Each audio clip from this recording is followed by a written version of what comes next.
नमस्कार दोस्तों, स्वागत है आप सभी का। यूपी ट्रिपल एससी से बात करेंगे दोस्तों लोअर मेंस 2019 को लेकर के।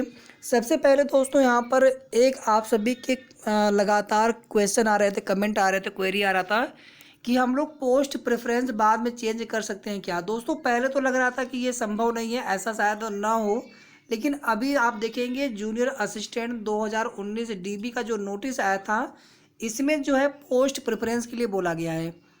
तो मैं भी दोस्तों लोअर 2019 में भी आपको बाद में डीबी की समय पोस्ट प्रेफरेंस, ये देखिए बिल्कुल गारंटी मैं नहीं दे रहा हूँ, इसके लिए दावा नहीं कर सकते हैं, लेकिन संभव है, पॉसिबिलिटीज बनी रहे कि यहाँ पर हम लोग बाद में भी पोस्ट प्रेफरेंस चेंज कर सकते हैं। दूसरी बात देखिए दोस्तों, यहाँ पर जो लोअर 2016 का रिजल्ट आया था तो उसमें आप देखेंगे कट ऑफ, और इस बार के कट ऑफ में दोस्तों थोड़ा सा हम लोग कंपैरिजन करेंगे। हालांकि वहाँ पर पेपर का लेवल और पदों की संख्या दोनों ही दृष्टि से देखेंगे तो पेपर के लेवल में दोस्तों मुझे बहुत ज़्यादा फर्क नहीं लग रहा है। हालांकि थोड़ा सा हम अंतर मान सकते हैं, लेकिन पदों की संख्या में भी अंतर यहाँ पर है। इसके बाद विशेष जो पद हैं और जो सामान्य पद हैं, सामान्य पद यानी जो सिंपल ग्रेजुएशन वालों के लिए पद हैं, और विशेष पद में जैसे आपका जन सूचना अधिकारी वाला पद हो गया, या फिर इसी तरह से कुछ और भी पद हैं जिसमें कट ऑफ थोड़ी सी कम रहेगी सामान्य पदों के तुलना में। तो वीडियो को बिना स्किप किए आप सभी पूरा लास्ट तक देखें। वीडियो को प्लीज़ सभी लोग लाइक कर दीजिएगा, शेयर कर दें, और साथ में चैनल को भी ज़रूर सब्सक्राइब कर लें। यूपी ट्रिपल एससी से दोस्तों बहुत जल्द आप सभी को एक नोटिस देखने को मिलने जा रहा है। अगर जूनियर असिस्टेंट 2016 का फाइनल परिणाम अगर आने वाला होगा तो लोअर 2019 के लिए आपको थोड़ा सा इंतज़ार और करना पड़ सकता है, 1 सप्ताह 10 दिन का। और अगर कहीं जूनियर असिस्टेंट 2016 के परिणाम में अगर और देरी होगी तो हो सकता है कि आपको लोअर 2019 का परिणाम बहुत जल्दी देखने को मिल जाए। बहुत जल्दी का मतलब है कि लगभग जो है हफ्ता, 1 सप्ताह 10 दिन के अंदर। तो थोड़ा सा आप लोग पेशेंस बनाए रखें, और लगातार कोशिश चल रही है कि आयोग से जैसे ही बिल्कुल ऑथेंटिक जानकारी मिले रिजल्ट को लेकर के तो आप सभी के बीच में उसे बिल्कुल शेयर कर दूँ। लेकिन एक्सपेक्टेड रिजल्ट डेट को लेकर के आप मान सकते हैं कि 15 फरवरी से पहले आपका रिजल्ट आ सकता है। और अगर 10-12 फरवरी के आसपास अगर जूनियर असिस्टेंट, या 15 फरवरी तक अगर जूनियर असिस्टेंट का अगर रिजल्ट अगर आता है फाइनल, इसमें देखिए अभी आबकारी है, बहुत सारी भर्तियां हैं, यूपी ट्रिपल एससी से लगभग 20 के आसपास भर्तियां हैं। और आप देखेंगे कि लगातार बीच में जो है, और आज की डेट में भी दोस्तों यूपी ट्रिपल एससी के खिलाफ छात्रों ने मोर्चा बिल्कुल खोल दिया है कि भैया आपको जब काम नहीं करना है तो फिर किस बात के आप लोग अधिकारी, सरकारी कर्मचारी वेतन ले रहे हैं। आप लोग एक एक भर्ती पूरी कराने में आप जो है 5 साल 6 साल लगा देते हैं।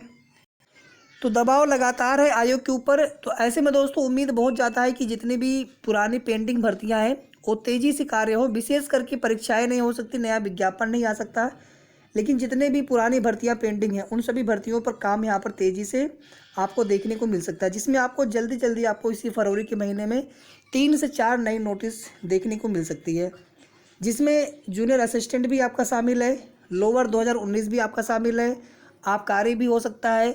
इसके अलावा भी और भी भर्तियां हैं, और भी भर्तियों से संबंधित आपको सूचना देखने को मिल सकती है, इंक्लूडिंग एग्जाम कैलेंडर। नई पीईटी के लिए देखिए अभी बहुत समय है, मई या जून तक इसके विज्ञापन आपके सामने होंगे। तो अभी पीईटी को लेकर के बहुत बात नहीं करनी है। हालांकि जो लोअर की नई भर्ती होगी शायद पीईटी की, अब नई पीईटी की बात से ही देखने को मिले। दोस्तों सबसे पहले बात करेंगे जितने भी स्पेशल पोस्ट हैं, मैंने यहाँ पे सारे पोस्ट नहीं लिखे हैं, आप लोग जानते हैं कौन कौन से विशेष पद हैं। इकोनॉमिक्स वाले हैं, हिंदी विषय वाले हैं, इसके अलावा आप देखेंगे हॉर्टिकल्चर वाले हैं। इसी तरह से जितने भी विशेष पद हैं, जो पद हैं इस भर्ती के अंतर्गत, उन सभी पदों के लिए दोस्तों 290 के आसपास तक, या 285 से लेकर के 290 के बीच में अनरिजर्व की जो है कट ऑफ जा सकती है। और अनरिजर्व ओबीसी की कट ऑफ दोस्तों लगभग जो है यूपी ट्रिपल एससी में अगर जितने भी अभी रिजल्ट हाल में आप देखेंगे भाई, जूनियर असिस्टेंट या फिर आप मंडी का देख लीजिए, लगभग सेम कट ऑफ रहती है। तो आप 2-4 नंबर थोड़ा सा कम करके भी देख सकते हैं, मैं ये नहीं कह रहा हूँ, लेकिन लगभग कट ऑफ उसी के आसपास। फीमेल की कट ऑफ कम से कम इससे जो है 4 से 5 अंक कम।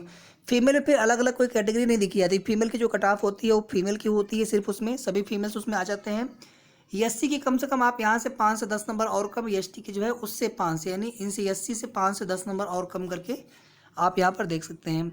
लेकिन जो सामान्य पद हैं दोस्तों, सामान्य पद में ज़्यादा करके अगर आप देखेंगे दोस्तों तो इसकी जो कट ऑफ होती है इससे ज़्यादा रहती है एसआई से, और इसकी जो कट ऑफ होती है सबसे कम रहती है एसआई से भी, और इसकी कट ऑफ जो है सबसे ज़्यादा रहती है। तो ईओ के लिए लगभग जो है आपको 310 के आसपास तक जनरल में, और लगभग आप इतना ही ओबीसी में या फिर 305 आप ओबीसी के लिए मान के चलिए, और लगभग जो है आप यहाँ पे 295 तक आप यहाँ पे मान के चलिए कि फीमेल, और साथ में जो है एससी के लिए, और लगभग जो है यहाँ पे 285 के आसपास तक एसटी के लिए। इसके लिए भी यह कट ऑफ थोड़ी सी ज़्यादा रहेगी, भले ही अस्थायी पद हो, चाहे ग्रेड पे इसका कम हो, फिर भी कट ऑफ इसके लिए सबसे हाई ही आपको देखने को मिलेगा। 2016 वाले भर्ती में भी आप देखेंगे सबसे हाई कट ऑफ इसी की गई थी, लगभग शायद 293 कितना कट ऑफ गया था, आप सभी ने देखा होगा। एसीओ के लिए मेरे हिसाब से दोस्तों यहाँ पर 290 से लेकर के 95 तक जनरल के लिए, और इसी के बीच में इसी के आसपास तक आप ओबीसी के लिए भी देख सकते हैं। फीमेल की कट ऑफ यहाँ पे 285 तक। इसमें देखिए वे कैटेगरी जैसे विशेष आरक्षित वर्ग भी होता है, स्पेशल कैटेगरी जिसमें आप देखेंगे पीएच होता है और अन्य होते हैं, तो उसमें आप जितनी कट ऑफ एसटी की यहाँ पर आपको बताई जा रही है उससे थोड़ा सा प्लस या माइनस कट ऑफ उनके लिए जा सकती है। मैं उनके लिए अलग से नहीं बता रहा हूँ, लेकिन आप इसी में समझ जाइएगा कि एसटी की कट ऑफ से थोड़ा सा प्लस माइनस। एसआई और एमआई के लिए मेरे हिसाब से 300 के आसपास तक जनरल के लिए। तो यहीं से आप ओबीसी के लिए, एससी के लिए, एसटी के लिए, विशेष आरक्षित वर्ग हैं, फीमेल है, आप थोड़ा सा आप कम करके यहीं से आप अंदाज़ा लगा सकते हैं कि लगभग कितनी कट ऑफ जा सकती है इन पदों के लिए। अन्य रिजर्व और ओबीसी की कट ऑफ में अंतर आपको बहुत कम देखने को मिलेगा या मिल सकता है। एससी की जो कट ऑफ होगी अन्य रिजर्व ओबीसी से 5 से 10 नंबर का फ़र्क हो सकता है, और यही सेम फ़र्क आपको फीमेल की कट ऑफ में देखने को मिल सकता है जनरल की कट ऑफ से। एसटी की जो कट ऑफ होगी 20 से 25 अंक या उससे ज़्यादा का भी फ़र्क आपको देखने को मिल सकता है। दोस्तों मंडी परिषद से या फिर किसी अन्य रिजल्ट से कंपेयर हम कर रहे हैं यहाँ पे लोअर को, लेकिन कहीं ना कहीं आप देखेंगे कि थोड़ा सा पेपर का लेवल अलग था, और प्री और मेंस वाला भी सिचुएशन यहाँ पर है। इसके अलावा और भी कई सारी चीज़ें डिपेंड कर रही हैं कि आप देखेंगे जितने भी टेलीग्राम वगैरह ग्रुप है 300 के आसपास या फिर 300 प्लस वाले अभ्यर्थी आपको 200-250-300 बड़े आराम से मिल जाएंगे। टोटल पदों की संख्या यहाँ पे 672 है, और अलग अलग पदों के हिसाब से देखेंगे तो अलग अलग उसी हिसाब से उन पदों के लिए कट ऑफ भी जाएगी। ऐसा नहीं कि सभी के लिए एक जैसी कट ऑफ हो, अलग अलग कट ऑफ भी रहेगी। विशेष जो पद हैं जिनके लिए कुछ स्पेशल क्राइटेरिया मांगा गया था, तो वहाँ पे थोड़ी सी कट ऑफ आपको कम देखने को मिलने वाली है, और बाकी जो रिजर्वेशन है चाहे फीमेल कैटेगरी है उनके लिए कट ऑफ जो है 100% थोड़ी सी कम रहेगी जनरल से।